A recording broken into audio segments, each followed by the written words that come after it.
সময়ের সাথে সাথে সব কিছু বদলে যায়। এবার প্রিয় মানুষদের বিদায় জানিয়ে অনেক দূরে চলে যাওয়ার পালা। এক নতুন পথে এগিয়ে যাওয়ার সময় হয়েছে। গুড মর্নিং, দুই কন্যা পরিবারে তোমাদের সবাইকে স্বাগত জানাই। কেমন আছো তোমরা সবাই? আশা করছি সবাই ভালো আছো। আমরা এখন বাজে সকাল 11টা আর আমরা বেরিয়ে পড়েছি এয়ারপোর্টের উদ্দেশ্যে। আজকে আমরা চলে যাচ্ছি সেই দিনটা, যে এত বাজে লাগছে কি বলবো। বাড়িতে মা বাবাও ভীষণ কান্নাকাটি করছিল, আমরাও ভীষণ কান্নাকাটি করছিলাম। তো কিন্তু কিছু করার নেই। এ দেখো এসে গেছি এয়ারপোর্টের সামনে। আমাদের ঘর থেকে বেশি দূর নয়, খুবই কাছে। তো সেই জন্য তাড়াতাড়ি পৌঁছে গেছি। আর একটু পরে আমাদের ফ্লাইট আছে, আমাদের ফ্লাইট 1:30টার সময় আছে। কিন্তু এখন বাবা এসছে ছাড়তে, কিন্তু একদম যেতে ইচ্ছা করছে না। কিন্তু তাও কিছু করার নেই, ভাগ্যে যেটা আছে সেটা তো হবেই। ভাগ্যে আমাদের যাওয়ার ছিল, তাই যেতে হচ্ছে। দারুণ এয়ারপোর্টটা বাবা। দাঁড়াও, ফটো তুলে দিই একটা।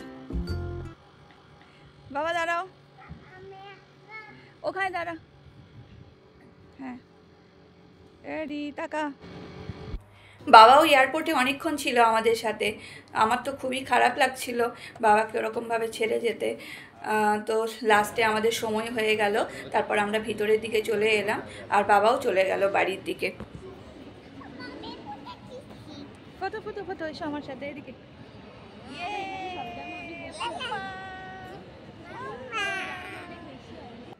অন্ডালের এই এয়ারপোর্টটা হয়তো আর 5টা বড় বড় এয়ারপোর্টের মতো অত বড় নয়, কিন্তু বেশ ভালো, ঠিকই আছে।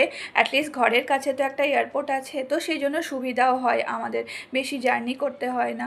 তো এই দেখো এখানে আমরা সবাই মিলে বসে আছি আর বিহু একটু মজা করছে ব্লেসির সাথে। অন্ডালের এই এয়ারপোর্টটি ছোট হতে পারে, কিন্তু ভিড় বেশ ভালোই ছিল। আমাদের প্লেন এসে গেছে, তো সেই জন্য আমরা যাচ্ছি। আর ব্লেসি আর বিহু ভীষণ এক্সাইটেড, কারণ ব্লেসি আর বিহুর জন্য ওদের কাছে জীবনে প্রথমবার ফ্লাইটে চড়া, তো সেই জন্য ব্লেসি তো ভীষণই এক্সাইটেড। বিহু ভালো লাগছিল, আর তার সাথে সাথে একটু দুঃখও হচ্ছিল, মা বাবাকে ছেড়ে চলে যাচ্ছি অত দূরে, সেই জন্য। তো যাই হোক, সব কিছু হয়ে যাওয়ার পর আমরা সিটে বসে গেছি। ভেতর থেকে দেখো কি সুন্দর লাগছে দেখতে বাইরেটা।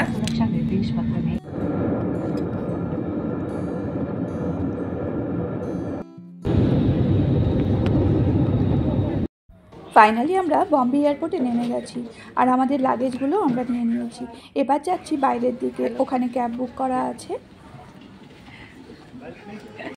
বিহু প্রশান্তর হাত ধরে খুব মজা করতে করতে যাচ্ছে আর জিজ্ঞাসা করছে এটা কি ওটা কি। ওর কাছে এই ব্যাপারটা একটা নতুন অ্যাডভেঞ্চারের মতো। দেখেছিস সাইকেল করেছে বিহু।